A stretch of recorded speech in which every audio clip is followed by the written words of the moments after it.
India's Commerce Minister recently stirred debate when he questioned whether India's startups should be content delivering ice cream and groceries or strive instead for breakthroughs in semiconductors, robotics, and AI. It was part provocation, part reality check. India, he argued, cannot afford to settle for convenience driven entrepreneurship in a world where nations like China are surging ahead in deep tech.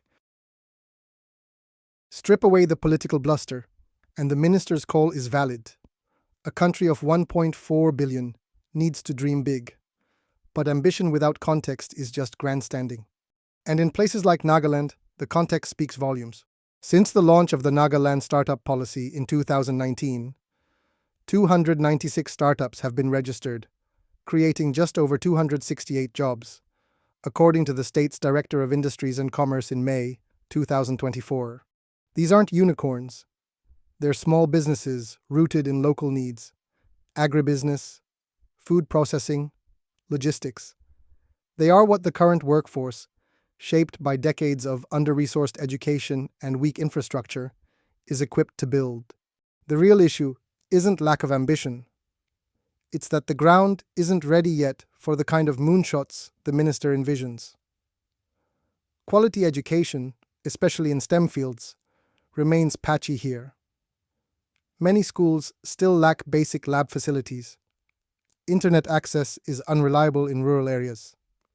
The idea of training a generation of AI engineers or robotics developers here feels remote, not because the youth lack potential, but because the ecosystem hasn't been built to support that kind of future. Yet. But building a deep tech workforce takes time. First, you need better classrooms, then better teachers, then advanced curriculum, then institutions to sustain research and development. None of this happens overnight. India, as a whole, spends under 1% of its GDP on R&D. This is slowly changing. The state government has launched entrepreneurship development cells in high schools. Digital learning tools like smartboards and multimedia content are being introduced to help bridge the learning gap in science and math. Some institutions are mentoring young tech minds.